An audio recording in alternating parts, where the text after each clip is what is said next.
vamos a presentar un tema que viene siendo un problema que crece en los últimos tiempos. Vamos a hablar del endeudamiento de los hogares argentinos, de las familias chaqueñas argentinas, ya sea con el sistema financiero tradicional como con el no tradicional que abarca las billeteras virtuales. Se conocieron hace pocos días datos del Banco Central de la República Argentina hasta noviembre de 2025 que nos revelan que el problema va creciendo y que fue creciendo a lo largo de todo el año pasado. Por ejemplo, el ratio de irregularidad en los créditos al sector privado, y esto abarca tanto familias como empresas, creció a un nivel del 5,2%, es decir, de todo el sistema de créditos, un 5,2% tiene irregularidades en el pago, con un crecimiento de 0,7 puntos porcentuales. Si hablamos específicamente, y lo vamos a ir viendo en la placa, de lo que pasa con los hogares y con las familias, tenemos que la irregularidad de pago en los préstamos personales es del 11%, era del 11% a fines de 2025 y es el nivel más alto desde que se hace esta estadística que comenzó en 2010, todos datos del Banco Central. 11% de todo el sistema de créditos tiene irregularidades de pago, es decir, atrasos. Por ahí las familias cumplen, pero no cumplen en fecha, en término. Sí. Eso significa irregularidad. 11% cuando un año atrás era del 3,4%, es una diferencia importante. Y si hablamos de las tarjetas de crédito, la irregularidad en el pago llega al 8,4%, era un año antes 1,6%. Es mucha la diferencia. Esto se da principalmente, lo que dicen los informes, porque los ingresos reales de la familia, de las familias, es decir, lo que perciben incorporando a ese cálculo la evolución de la inflación, quedó muy por detrás de las altas tasas que va teniendo el sistema bancario tradicional y también los créditos de las billeteras. Tasas que en el caso de las billeteras, que son los proveedores no financieros de crédito, llegan al 130% nominal anual y en las tarjetas de crédito al 92%. No hay ingresos que crezcan en esos niveles. No. Los ingresos siempre van a quedar muy por detrás y ahí es cuando se tensiona el sistema y las familias empiezan a incumplir. ¿Qué pasó con las billeteras? También datos del Banco Central, pero en este caso relevados por la consultora EcoGo. La deuda que presenta irregularidades en el pago es del 21,4% de todo el sistema. Esto se triplicó porque un año antes era del 7,4%. Y también acá tenemos otro dato más preocupante, que son los créditos irrecuperables para las billeteras virtuales, y que son los que tienen más de un año de mora, que llegan al 6,4% del total de las deudas y de los créditos dados por las billeteras. Entonces, ahí tenemos presentado el problema. Es un problema que, por lo que se prevé y por las proyecciones que hay, puede seguir creciendo justamente por esto que comentábamos de la evolución de las tasas muy superior a lo que ganan las familias argentinas. En base a eso, bueno, distintos actores políticos vieron el problema, se preocuparon y hay un proyecto como para empezar a ofrecer una solución. Por supuesto, es un proyecto de ley que se conoció hace pocos días y vamos a hablar en un rato con uno de sus autores. ¿Qué es lo que busca este proyecto de ley? Obviamente con todo el trámite legislativo, claro, que supone un proyecto de ley que todavía tiene que ingresar al Congreso Nacional.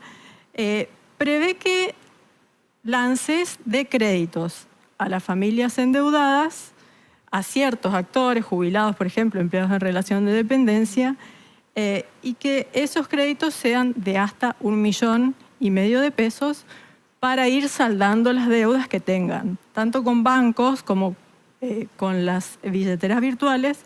Es bastante amplio el rango de deudas y lo que abarca. Y bueno, hay que ir viendo el perfil crediticio de cada beneficiario. En principio es algo interesante, por supuesto, que en la ebullición que va a hacer el Congreso a partir de febrero y más adelante con las sesiones ordinarias, habrá que ver cómo fluye o cómo transita este proyecto, porque evidentemente la agenda del Congreso en este año es distinta en base a lo que va presentando y va esbozando el Gobierno Nacional de los proyectos que ellos tienen. Claro, ¿y cuáles fueron, cuáles fueron las primeras voces con respecto a este proyecto? Al proyecto lo firman el diputado de Unión, es generalmente, mayoritariamente de diputados de Unión por la Patria, es la oposición. Lo firman, por ejemplo, el diputado Guillermo Michel, y de Encuentro Federal, que es el bloque que lidera Miguel Pichetto, bueno, Miguel Pichetto, Nicolás Massot, también está Victoria Tolosa Paz y la diputada de la Sota, que es de un bloque unipersonal de Córdoba. Y en general, digamos, en el contexto de la sociedad, ya hubo voces que salieron a hablar, se empezaron a conocer Recién algunas. se conoció el proyecto la semana pasada. Por supuesto, el Congreso comienza con extraordinarias ahora, en febrero, y después habrá que ver cuando empiecen las sesiones ordinarias qué camino puede llegar a transitar. Ya sabemos que es un Congreso con mayorías del oficialismo, donde este tipo de cosas tal vez les cueste imponerse un poco. Entonces, bueno, vamos a hablar, creo que con un diputado dentro de unos minutos, como para ver qué proyecciones y qué previsiones tienen de tratamiento de este proyecto. Claro, no, lo que decía, iba a decir que mientras tanto hay familias que cada vez los integrantes son más los que trabajan para tratar de solventar estos gastos, de llevar adelante estos inconvenientes que estamos hablando, que antes eran uno o dos los que trabajaban, hoy son más, y además sí, a veces más de un trabajo cada uno. Es la realidad de los ingresos, justamente por esto, porque los ingresos quedaron muy acotados, tanto si hablamos de trabajadores formales, como, bueno, ni hablar de los informales, pero los formales que tienen paritarias, tal vez, las paritarias quedaron con un ajuste mensual muy acotado de 1 o 2%, algún que otro adicional. No hay gremios que hayan dado aumentos muy por encima de la inflación, porque tampoco después les cuesta que sean homologados por el Gobierno Nacional. Entonces, esa situación de restricción y de ajuste de los ingresos contrasta mucho con lo que pasó el año pasado. ¿Qué pasó el año pasado con las tasas en pleno contexto electoral? Se dispararon, hubo meses que había tasas, pero directamente impagables y que creo que llegaron hasta el 150%. Eso ninguna capacidad de pago de la familia los puede soportar.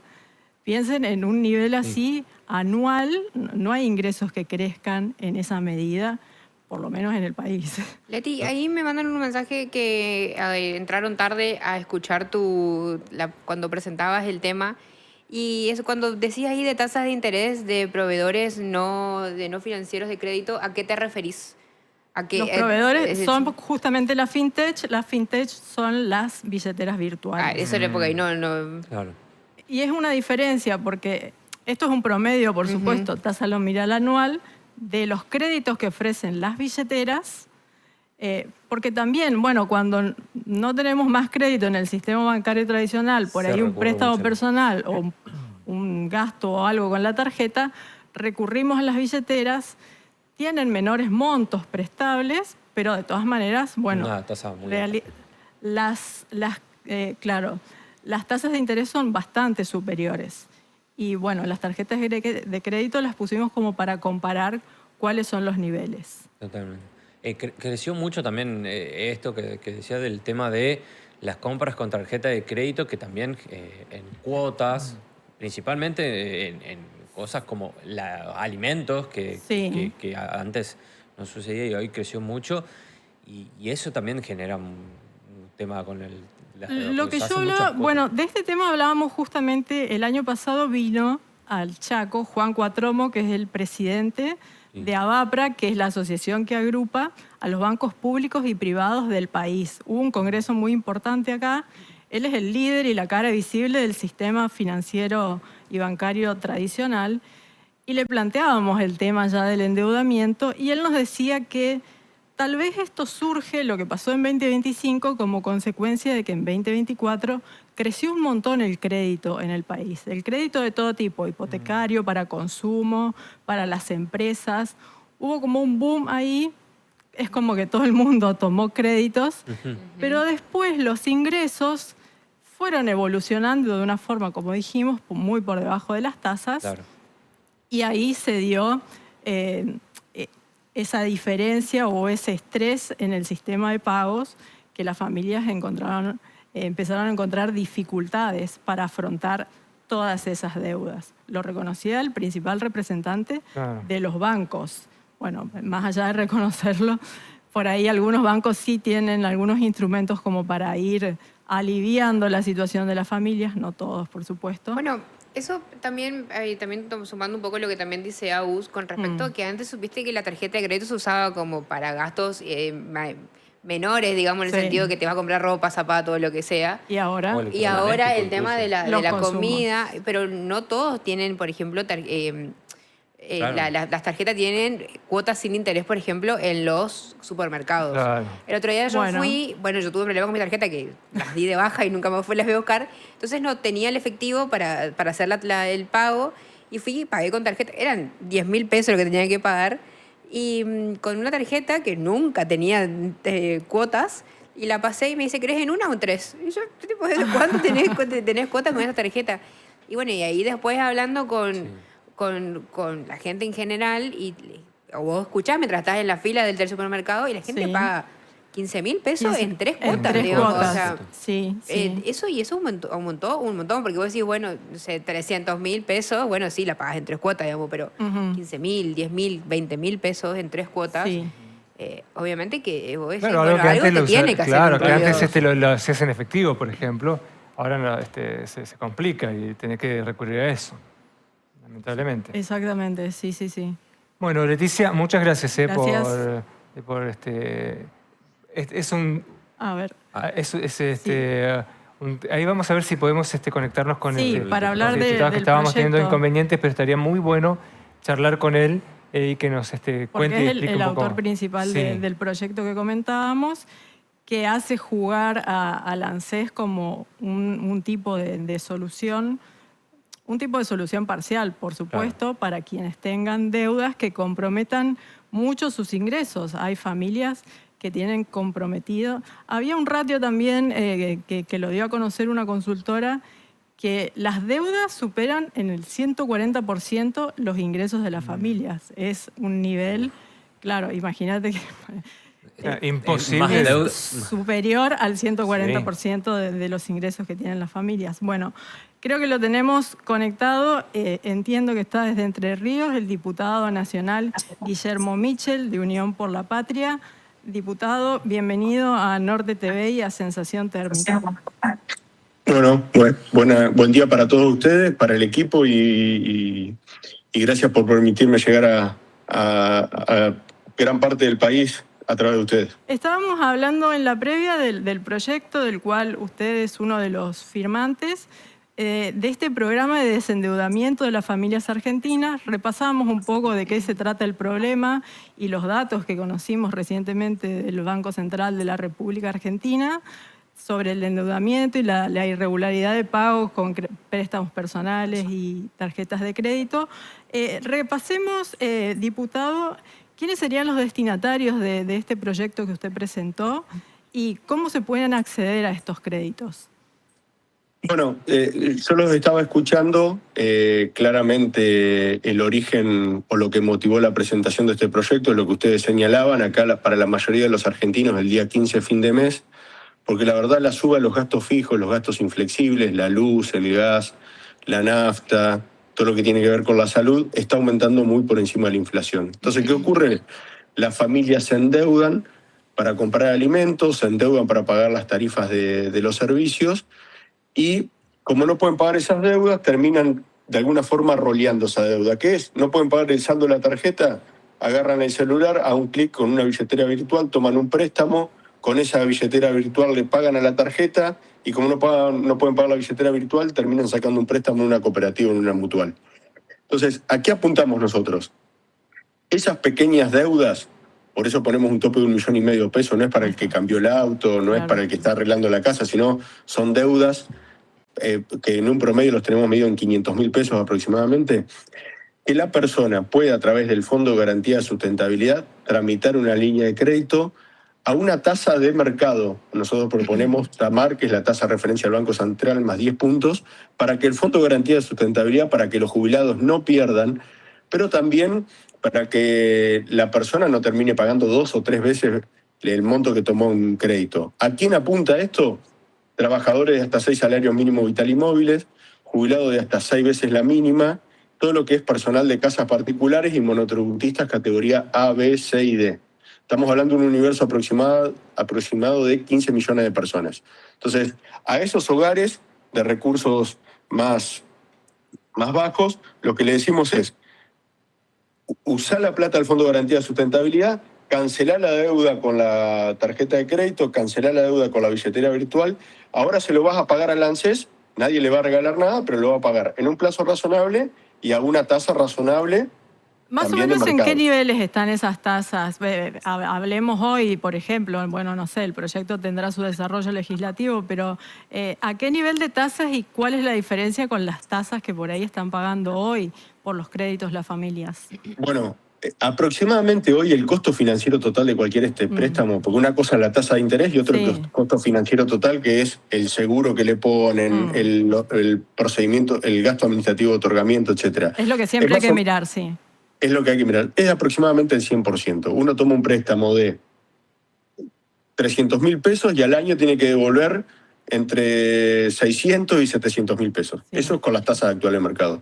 ¿Qué proponemos nosotros? La tasa TAMAR, que es la del Banco Central, más 10 puntos, aproximadamente un 40%. O sea, se reduciría a más de la mitad el costo financiero del préstamo, pero además, a través del fondo proponemos justamente alargar los plazos, ¿no? Claro. Alargar los plazos de devolución. Entonces, se va licuando un poco el pago o el costo financiero que tienen las familias. Eso es básicamente el proyecto. Es muy sencillo, ya se implementó en el 2012 con el programa Argenta, lo implementó el gobierno Macri en el 2017. O sea, es muy fácil de obtener el préstamo, es muy transparente, es muy sencillo.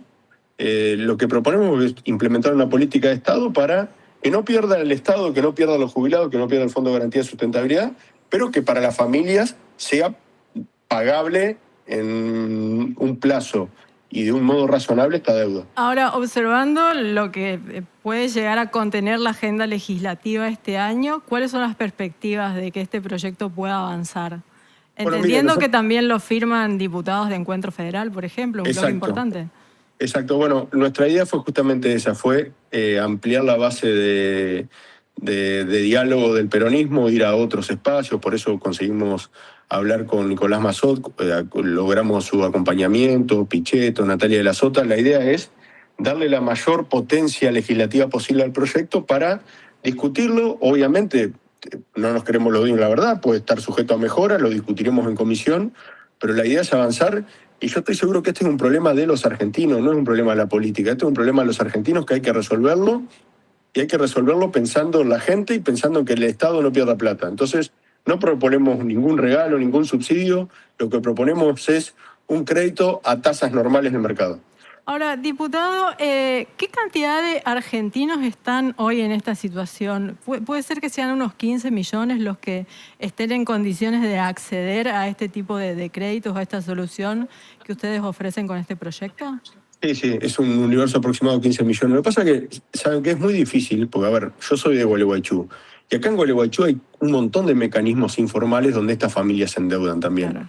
Hay cooperativas, mutuales, que eso no se registra en ningún lado. Entonces, una cosa son los números que publica el Banco Central, las estadísticas públicas, y otra cosa es la realidad de la calle. Y en el interior, ustedes son del interior como yo, acá hay también una cierta informalidad en todo lo que tiene que ver con este tipo de préstamo financiero. Entonces, yo creo que el universo es más amplio que eso, pero bueno, si uno mira números oficiales sería ese el universo. Bien, diputado, la última, como para dar un cierre y con otro tema que también va a empezar a impactar a partir del mes que viene, la reforma laboral y su tránsito por el Congreso, bueno, primero por senadores. ¿Qué expectativas tienen en diputados de cuándo llegue el proyecto? Bueno, nosotros presentamos un proyecto alternativo donde básicamente acá lo que hay que discutir es por qué el gobierno en lo que es una supuesta reforma laboral o modernización laboral está incluyendo artículos vinculados a la baja de impuesto a las ganancias de las empresas o el FAL, que en definitiva es un fondo, unas mini AFJP, para que los jubilados terminen pagando las indemnizaciones de las grandes empresas. Eso es aproximadamente 1 punto del PBI. Entonces, lo que nosotros tenemos que definir primero es por qué, si estamos discutiendo una reforma laboral, tenemos que hablar de temas impositivos de empresas o de otro tipo de cuestiones. Y después lo que tenemos que ver es, a ver, yo no creo que ninguna reforma laboral genere puestos de trabajo por sí mismo. Esto se genera con una economía creciendo y un proceso de sustitución de importación. Entonces lo que tenemos que hablar, dialogar, también es cuál es el programa económico para el país. Porque un programa económico sin poder adquisitivo, donde la única variable de ajuste del modelo sea el salario de los trabajadores de la clase media, es muy difícil generar puestos de trabajo. De todas formas, el gobierno parece contar con los votos, por lo menos para que avance. Bueno, eso dice, parece que hay gobernadores que estarían dispuestos con sus senadores a acompañar el proyecto, a pesar de que pierdan recursos. Sí. La verdad, yo esperaría avanzar como se da el diálogo dentro del Senado, fundamentalmente, que es la Cámara de Origen. Bien, bueno, muchas gracias, Guillermo, por este A contacto. ustedes por permitirme llegar a todos los vecinos. Gracias. Hasta luego. Buen día. Bueno, interesante nota. ¿Qué número esto de 15 millones? ¿Viste? O sea, Sí. somos 40 y Sí. pico en el país y casi la mitad, Casi la mitad, mucha, con Y seguro que en esos 15 irregularidades. millones estamos nosotros. Entre eso, sí, estamos. Bueno, Mucha gente. puede ser una solución este proyecto y esta proyecto. iniciativa. Habrá que ver, ¿no?, Totalmente. qué pasa con el mismo. Sí. Leticia, gracias. Gracias. Hasta la Por próxima. favor, gracias. Nosotros estamos en 29 ñoquis, decíamos hoy, bueno, diferentes gustos con respecto a esos, salsas, ¿no? De papa, de verdura,